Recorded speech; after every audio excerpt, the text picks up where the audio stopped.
Swine flu virus नहीं होगा। और हालांकि अभी स्वाइन फ्लू के ऊपर मेडिसिन भी है, तो स्वाइन फ्लू वायरस अभी किसी को भी, बहुत लोगों को होता नहीं है। गला सूख जाता है और बॉडी में पेन होना स्टार्ट हो जाता है बच्चों, ठीक है। वो भी एक बार चेक करो कि वो ब्लेड चेंज कर रहा है नहीं। अगर वो ब्लेड भी नहीं चेंज कर रहा हो, वही ब्लेड से अगर यूज कर रहा होगा और एक इंजेक्टेड पर्सन को उसने शेव किया होगा, वही ब्लेड से वो अपने को भी शेव किया होगा, तो भाई बैंड बज जाएगी, ठीक है। हेलो बच्चों लोग, वेलकम टू यूट्यूब चैनल ज्ञान सागर एकेडमी। तो बच्चों लोग, हमने 8th स्टैंडर्ड का जो सेकंड वाला चैप्टर था हेल्थ एंड डिजीजेस, वो चैप्टर अपन स्टार्ट किया था। इसका पार्ट 3 हम बच्चों लोग आज हम शूट करने वाले हैं, ठीक है। लास्ट लेक्चर में हमने कुछ डिजीजेस देखे थे। दो तरीके के डिजीज होते हैं, इन्फेक्शियस डिजीजेस और नॉन इन्फेक्शियस डिजीजेस। तो हमने इन्फेक्शियस जो डिजीज थे वो हमने स्टार्ट कर लिए थे बच्चों। तो उसके अंदर हमने ट्यूबरकुलोसिस देखा था, हेपेटाइटिस देखा था, डिसेंट्री, कॉलेरा, टाइफाइड, डेंगू, यहाँ तक हमने इतने सारे डिजीजेस लास्ट चैप्टर में कवर कर लिए थे। अगर बच्चों लोग आपने लास्ट वाला चैप्टर अभी तक नहीं देखा होगा तो जाओ लास्ट वाला पार्ट वापस देख के आ जाओ बच्चों लोग, ठीक है। तो अभी अपन क्या करेंगे आज के पार्ट में, और अपन 3 नए डिजीज देखने वाले हैं। तो उसमें का जो पहला डिजीज है वो है अपना स्वाइन फ्लू, ठीक है। इससे पहले अपन एक डिजीज देखा था डेंगू, अभी अपन एक डिजीज देखने वाले जिसका नाम है स्वाइन फ्लू। तो बच्चे लोग, हमको मालूम है swine flu in the year 2009 या फिर 10 के आसपास अप्रोक्सीमेटली डिजीज आया था इंडिया में। तब हम मास्क वगैरह पहनने तभी से स्टार्ट किए थे। अभी कोविड में भी हमने वही किया था कि हमने मास्क वगैरह पहनना स्टार्ट किए थे, लेकिन स्वाइन फ्लू भी एक ऐसा डिजीज है, वहां पर हमने मास्क पहनना स्टार्ट किया था। तो ये जो पैथोजन होता है, जो कौन सा स्वाइन फ्लू कॉज करने वाला कौन सा पैथोजन है, किस वायरस की वजह से पैथोजन स्वाइन फ्लू होता है, तो वायरस का नाम है H1N1 इन्फ्लुएंजा ए वायरस, ठीक है। नाम लिख लिया आप लोगों के लिए, क्या है, H1N1 इन्फ्लुएंजा ए वायरस, ठीक है। अब बच्चों लोग, एग्जाम में क्वेश्चन भी ऐसा आता है क्या, कि जो स्वाइन फ्लू डिजीज है वो वायरस के वजह से होगा क्या बैक्टीरिया की वजह से होगा। तो ध्यान में रखने का, इधर मैंने ब्रैकेट में लिखा है, तो वो वायरस की वजह से होगा। कुछ कुछ डिजीज है जो बैक्टीरिया की वजह से होते हैं, एग्जांपल टाइफाइड जो सैल्मोनेला थाइफी बैक्टीरिया की वजह से होता है, तो इसलिए यहाँ पर मैंने लिख दिया वायरस। जो मैंने यहाँ पर ब्रैकेट में लिख दिया ना बच्चों लोग, उसके ऊपर से समझ जाना का वो डिजीज क्या है, वायरस की वजह से हो गया या फिर बैक्टीरिया की वजह से हो गया। तो जो स्वाइन फ्लू डिजीज है वो किस वजह से हो रहा है, तो बच्चों लोग को वायरस की वजह से हो रहा है। वो वायरस का नाम क्या है, H1N1 इन्फ्लुएंजा ए वायरस, ठीक है। ओके, अब मोड्स ऑफ इन्फेक्शन, ये वायरस हमें कैसे हो सकता है, ये स्वाइन फ्लू डिजीज जो हमें कैसे हो सकता है। तो infection occurs through pigs and humans, ठीक है। तो जो पिग होते हैं, पिग्स पता है ना भाई, डुक्कर, उसके वजह से हम लोगों को ये वायरस उस वजह से फैला था, और कुछ कुछ ह्यूमंस के वजह से भी फैला था। मतलब क्या हो जाता है, अगर सपोज हम किसी के भी कांटेक्ट में आ जाते हैं, किसी के भी, यानी कि क्या हो जाएगा, सपोज जिसको स्वाइन फ्लू हुआ है वो पर्सन के हम कांटेक्ट में आ जाते हैं, अगर वो खांसेगा या फिर वो छींकेगा और वही हाथ से आपके साथ हाथ मिलाएगा, फिर वही आप हाथ यूज करोगे, हाथ ठीक से धोगे नहीं, तो इस तरह से हमें स्वाइन फ्लू हो जाता है। जिससे कोविड वायरस के नाम में जो कुछ भी प्रिकॉशंस लेते, same to same swine flu जो वायरस है वो भी उसी तरीके का है बच्चे लोग, ठीक है। समझ में आ गया। तो वायरस कैसे स्प्लिट होता है, पिग्स और ह्यूमन से, उनका सिक्रीशन कैसे होगा, नोज, थ्रोट एंड सलाइवा। तो नोज जो अपने ओपनिंग्स होते हैं, नोज, थ्रोट, माउथ, यहाँ से वायरस हमारे बॉडी में घुस जाता है, और घुस गया तो भाई काम करना स्टार्ट देता है, ठीक है। इसके सिम्टम्स क्या क्या देखो, जैसे कोविड के सिम्टम्स थे, कोरोना वायरस के सिम्टम्स थे, वैसे इसके सिम्टम्स हैं। क्या है, पहला डिफिकल्टी इन ब्रीदिंग, बच्चों को सांस लेने में दिक्कत आ जाती है, ठीक है, सांस लेने में दिक्कत आ जाती है। सोर थ्रोट, बॉडी पेन, गला सूख जाता है और बॉडी में पेन होना स्टार्ट हो जाता है बच्चों, ठीक है। अगर ऐसे सिम्टम्स दिखाई दे कि समझ जाना स्वाइन फ्लू है। लेकिन इसके ऊपर अभी इलाज आ गया है बच्चे लोग, इसलिए बहुत लोगों का भी होता भी नहीं है, ठीक है। समझ में आ गया ये, ओके। तो बच्चों इसके ऊपर ट्रीटमेंट क्या है, इसके ऊपर एक ट्रीटमेंट जो है फ्लू वैक्सीन, कौन से भी डिस्ट्रिक्ट हॉस्पिटल में जाओ आपको फ्लू वैक्सीन मिल जाएगी, साल में एक ही बार लेनी है, ठीक है। यहाँ पर लिखा है एनुअली, साल में एक ही बार लेनी है।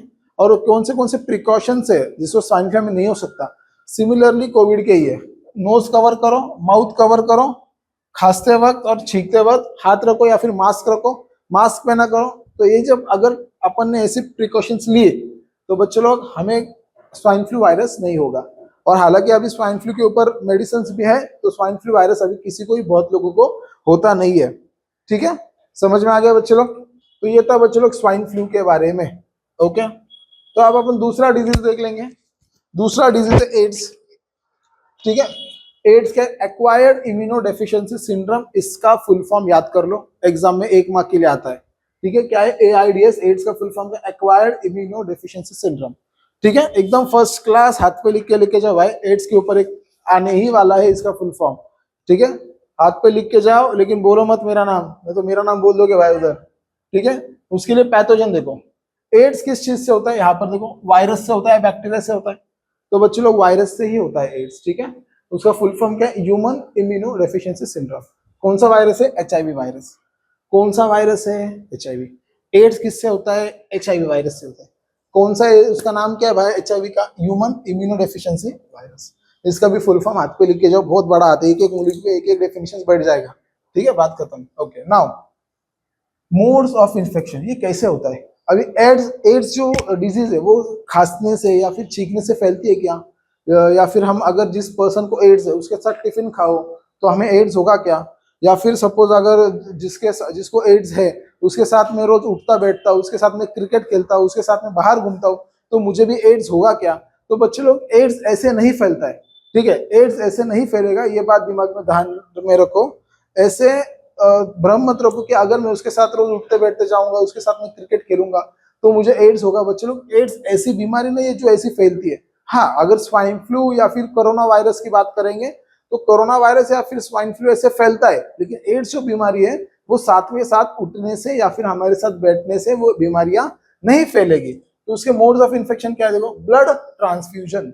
ब्लड ट्रांसफ्यूजन का मतलब क्या है बच्चे लोग, अगर किसी को एड्स हुआ है और वो उसका ब्लड अगर अपने बॉडी में, देखो कल ही ब्लड डोनेट करके आया, दिख रहा है क्या, हाँ मेरा 24 टाइम था ये ब्लड डोनेशन का, ध्यान में रखो।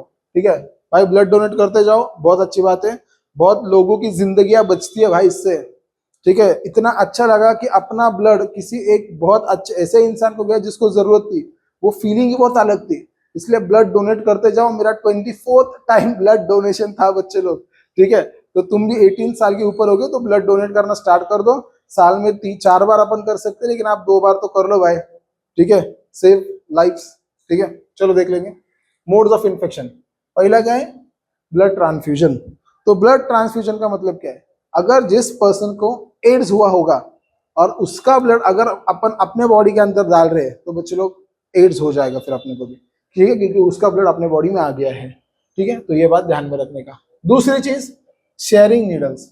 शेयरिंग नीडल्स मतलब अगर सपोज एक नीडल है, जिसको एड्स हुआ होगा वो पर्सन को वही नीडल से इंजेक्ट किया होगा, और अगर वही नीडल अपन अपने को भी इंजेक्ट कर लेंगे भाई तो अपने को भी एड्स हो जाएगा।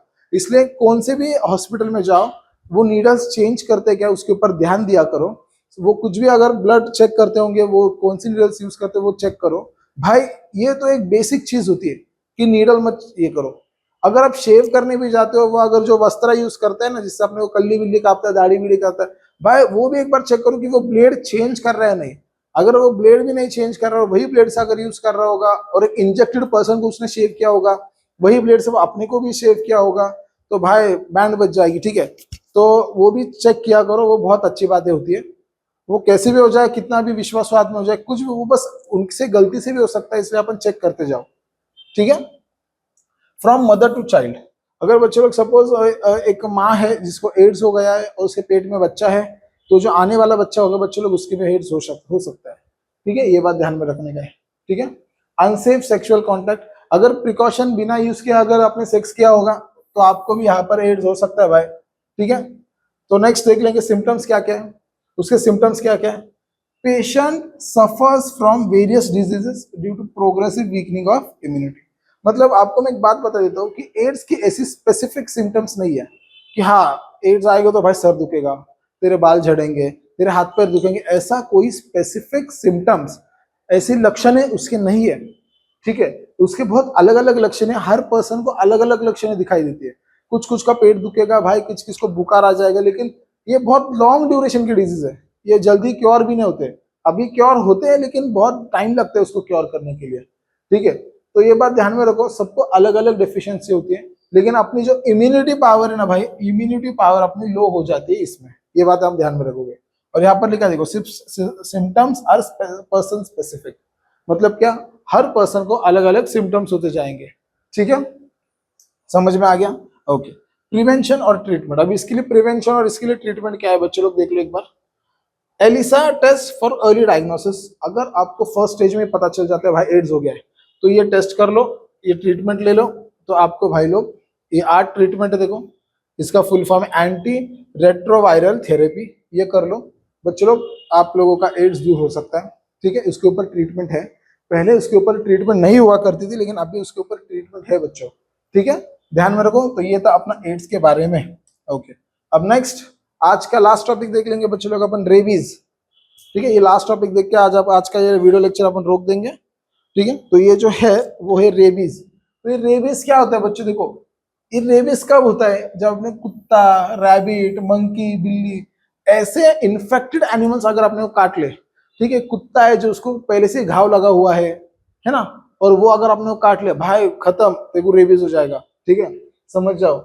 ऐसा कुत्ता, अगर कुत्ता कौन सा भी रहने दो भाई, इन्फेक्टेड रहो या फिर अनइन्फेक्टेड रहो, अगर कुत्ता काटता है ना भाई, पहले डिस्ट्रिक्ट हॉस्पिटल जाओ या फिर कौन सी भी हॉस्पिटल में जाओ, अपने को इंजेक्शन ले लो। पहला था पेट में 14 इंजेक्शन लेने पड़ते थे, अभी भाई वो चीजें नहीं है। पेट में नहीं, तुम पिच्चे बम पे भी इंजेक्शन ले सकते हैं, और 14 लेने की जरूरत नहीं है, वो 4-5 इंजेक्शन में भी क्योर हो जाता है। ठीक है, तो ये बात ध्यान में रखो। अब वापस एक क्वेश्चन, जो रेबीज कौन से वायरस से होता है, वो पैथोजन का नाम क्या है? लाइसा वायरस। क्या है उसका नाम? लाइसा वायरस, जिसको रेबीज वायरस भी कहा जाता है। ठीक है, पैथोजन क्या है? लाइसा वायरस, जिसको रेबीज वायरस भी कहा जाता है। अभी एग्जाम में क्वेश्चन ऐसे भी आ सकते हैं, रेबीज बैक्टीरिया से फैलता है कि रेबीज वायरस से फैलता है? तो वापस यहाँ पर मैंने ब्रैकेट में लिख दिया है, रेबीज किससे फैलता है? रेबीज बच्चे लोग वायरस से फैलता है। समझ में आ गया? अब इसका मोड्स ऑफ इन्फेक्शन कैसा है, मोड ऑफ इन्फेक्शन कैसा है इसका देख लो। ये कैसे इन्फेक्ट हो गया, वापस बोला, कुत्ता, बिल्ली, रैबिट, मंकी, कुटला भी प्राणी, कौन सा भी एनिमल रहने दो, कौन सा भी एनिमल अगर अपने को काटता है तो पहले डिस्ट्रिक्ट हॉस्पिटल जाओ, वहां से इंजेक्शन ले लो। वापस बोल रहा हूं मैं, अभी हमारे यहाँ पर है ससुन हॉस्पिटल, कुछ हो गया तो हम पहले उधर भागते, इंजेक्शन ले लेते। अगर कुत्ता बिल्ली ने पंजा भी मार दिया, अगर खून आया तो बात खत्म, जाओ इंजेक्शन ले लो। कौन से भी एनिमल में कुछ भी एक्टिविटी की और खून आया तो पहले हॉस्पिटल भागने का, इधर उधर बीच में किधर रुकने का नहीं। ठीक है, अगर बीच में किधर नहीं रुके तो डायरेक्ट ऊपर रुकेंगे। ठीक है, यहाँ पर देख लो। अभी ये बाइट करने से क्या होता है, virus enters brain bye neurons. मतलब एक बात बता दो तुमको, अगर सपोज हमने इंजेक्शन नहीं लिया तो वो जो वायरस क्या करता है, हमारे बॉडी में न्यूरॉन्स होते हैं। ठीक है, हमारे बॉडी में क्या होते हैं, न्यूरॉन्स होते हैं जो ब्रेन से कनेक्टेड होते हैं। ठीक है, तो वो वायरस क्या करता है, न्यूरॉन्स में घुस जाता है और हमारे ब्रेन तक पहुंचता है। और तुमको ये बात बता देता हूँ बच्चों, आपने कुछ कुछ वीडियोस भी देखे होंगे, अगर कुत्ता काट लिया तो हम भी कुत्ते के जैसे बिहेव करते हैं। ये बात ध्यान में रखने का है। ठीक है, मतलब अगर कुत्ता अपने को काट लिया, हम भी भाव भाव कुत्ते के जैसे करने लगते हैं, या फिर हम भी टंग बाहर निकालते हैं, तो हमारी मानसिक संतुलन बिगड़ जाती है। उसका रीजन बता देता हूँ कि वो जो वायरस है, रेबीज वायरस, वो हमारे बॉडी के अंदर न्यूरॉन्स में से घुस जाता है और हमारे ब्रेन को इफेक्ट कर जाता है, और हम खुद कुत्ते जैसे बिहेव करते हैं। ये सही बात है, ये बात ध्यान में रखो। इसलिए अगर कुत्ता काटता है तो पहला डिस्ट्रिक्ट हॉस्पिटल जाओ और इसके ऊपर एक वैक्सीन ले लो भाई लोग। और कौन सी बहुत महंगी वाली वैक्सीन नहीं, ये बहुत सस्ते में मिलता है, वो डिस्ट्रिक्ट हॉस्पिटल में फ्री में भी मिलेगा। तो बिना, आपको ये मत करो कि यार कुछ नहीं, कुत्ता तो काटा है, ऐसा नहीं। जाओ और पहले आप लोग इंजेक्शन ले लो बच्चे लोग, नहीं तो आप सच में कुत्ते के जैसे बिहेव कर सकते हो और फिर हफ्ते भर में आपकी मौत हो सकती है। उसका रीजन भी बता देता हूँ, हफ्ते भर में मौत कैसे हो सकती है। ठीक है, आपको हाइड्रोफोबिया हो जाता है। हाइड्रोफोबिया, हाइड्रोफोबिया मतलब बच्चे लोग, अगर आपको कुत्ता काटता है, आप कुत्ते के जैसे बिहेव करते हो, आपको पानी से डर लगना स्टार्ट हो जाता है। ठीक है, ये बात ध्यान में रखो। क्या हो जाता है, पानी से डर लगना स्टार्ट हो जाता है। फिर आप पानी नहीं पीते, कुछ नहीं करते, तो आप वैसे भी हफ्ते भर में मर जाते हो। अगर आप नहीं भी मरते हो तो आपको इंजेक्शन देकर मारना ही पड़ता है, क्योंकि आप कुछ काम के नहीं रह जाते। इसके ऊपर मैं अलग से वीडियो भी बनाने वाला हूँ बच्चे लोग, शॉर्ट्स में आप देख सकते हो। ठीक है, वापस बोल रहा हूँ, क्या हो जाता है सिम्टम्स, हाइड्रोफोबिया हो जाता है। हाइड्रोफोबिया मतलब अपने को पानी से डर लगता है, हम पानी भी नहीं पी सकते। भाई तुम पानी नहीं पियोगे तो मर जाओगे यार, सही बात है ना। ठीक है, और 70 से 175 डेज में ये दिखना स्टार्ट हो जाता है। सिम्टम्स कितने दिन में दिखता है, 90 से लेके 175 डेज के अंदर ये सिम्टम्स दिखना स्टार्ट हो जाता है। ठीक है, और आपको बुखार भी हो जाता है 2 वीक से लेके 12 वीक तक, मतलब 15 दिन से लेके 3 महीने तक आपको बुखार होगा। भाई लोग सोचो यार, एक कुत्ता काटने से क्या क्या हो सकता है। तो आपको वैसे भी आप डायरेक्ट मर सकते हो। यहाँ पर लिखा है देखो, ट्रीटमेंट क्या है देखो, rabies is a fatal disease. Fatal disease मतलब बच्चों लोग इसके ऊपर डेथ हो जाती है। अगर अपने को रेबीज हो गया तो अपने को डायरेक्ट देते, मर गए तुम लोग, खत्म। लेकिन ऐसा नहीं कि कुत्ता काटने के बाद अपन डायरेक्ट मर जाएंगे, ऐसा नहीं है भाई। कुत्ता काटने के बाद आपके पास टाइम होता है, पहले 24 घंटे के अंदर डिस्ट्रिक्ट हॉस्पिटल में जाओ और वहां से इंजेक्शन लगवा लो, आपको कोई रेबीज वगैरह कुछ नहीं होगा। उसके ऊपर बहुत सारे दवाइयां बनाई गई है। यहाँ पर ये भी लिखा है but can be prevent by timely vaccination before और ऑनसेट ऑफ सिम्टम्स। इसका मतलब क्या होता है, आप लोगों को अगर कुत्ते ने काट लिया तो आपके पास टाइम होता है, 24 घंटा होता है, फिर उससे ज्यादा होगा या फिर उससे कम होगा, आप डायरेक्टली हॉस्पिटल जाओ, इंजेक्शन लगवा लो, आपको कुछ नहीं होगा। अगर इंजेक्शन नहीं लगवा लिया और जो कुत्ता आपने काटा, जिस कुत्ते ने आपको काटा होगा वो कुत्ते को अगर कुछ इन्फेक्शन हो गया होगा, रेबीज नाम का वायरस का उसका इन्फेक्शन हो गया होगा, तो आपके बॉडी के अंदर भी भाई लोग आप भी कुत्ते के जैसा बिहेव करना स्टार्ट कर दोगे। आपको एक वो पिक्चर है, मुझे पिक्चर का नाम नहीं मालूम है, एक जॉम्बी का पिक्चर है, जॉम्बी ने अगर आपने को काट लिया तो भाई अपन भी जॉम्बी बन जाते हैं। तो वैसे कुत्ते ने अपने को काट लिया तो भाई अपन भी कुत्ता बन जाते हैं, और फाइनली इसका लास्ट स्टेज होगा कि वो है डेथ। तो वैसे जॉम्बी का भी वैसे है, जॉम्बी ने काट लिया तो आपको डेथ, जॉम्बी आप भी जॉम्बी बन जाओगे फिर मर जाओगे, तो यहाँ पर भी वैसे ही होगा बच्चों लोग, ठीक है। तो इसको हल्के में मत लेना। तो बच्चों लोग आज हमने सारे इन्फेक्शियस डिजीज जो थे वो कवर कर लिए, तो अगले पार्ट में हम बच्चे लोग लेके आएंगे नॉन इन्फेक्शियस डिजीजेस। उसके पहले एक बात ध्यान में रखना बच्चे लोग कि हमने क्या किया है कि आपको हैंड रिटन नोट्स बनाए बच्चे लोग, आपके लिए हमने देखो यहाँ पर हैंड रिटन नोट्स बनाए, आप यहाँ पर देख सकते हो, ये जो हैंड रिटन नोट्स मैंने आप लोगों के लिए बनाए बच्चे लोग, ठीक है। अगर आपको हमारे हैंड रिटन नोट्स चाहिए या फिर कुछ ये जो वीडियोस है वो पूरे देखने हैं, तो बच्चे लोग गूगल प्ले स्टोर पे जाओ, ज्ञान सागर एकेडमी का एक ऑफिशियल ऐप हमने बनाया है, वहां वो डाउनलोड कर लो। वहां पर 8th स्टैंडर्ड का सेक्शन होगा, कोर्सेज के अंदर जाओ, कोर्सेज के अंदर 8th स्टैंडर्ड का जो सेक्शन है वहां पर जाओ, साइंस के आपको सारे चैप्टर्स वहां पर मिल जाएंगे बच्चे लोग, ठीक है। वहां पर आपको उसकी टेस्ट सीरीज मिलेगी, उसके हैंड रिटन नोट्स मिलेंगे, हम लाइव लेक्चर्स भी लेने वाले हैं बच्चों, ठीक है। और ये ऐप फिलहाल तो 15 अगस्त तक हम फ्री में देने वाले हैं, तो आप वहां पर जाके ले सकते हो, ठीक है। ये वीडियो पसंद आ गया होगा तो भाई लोग लाइक करो, सब्सक्राइब करो। Yes, thanks for watching.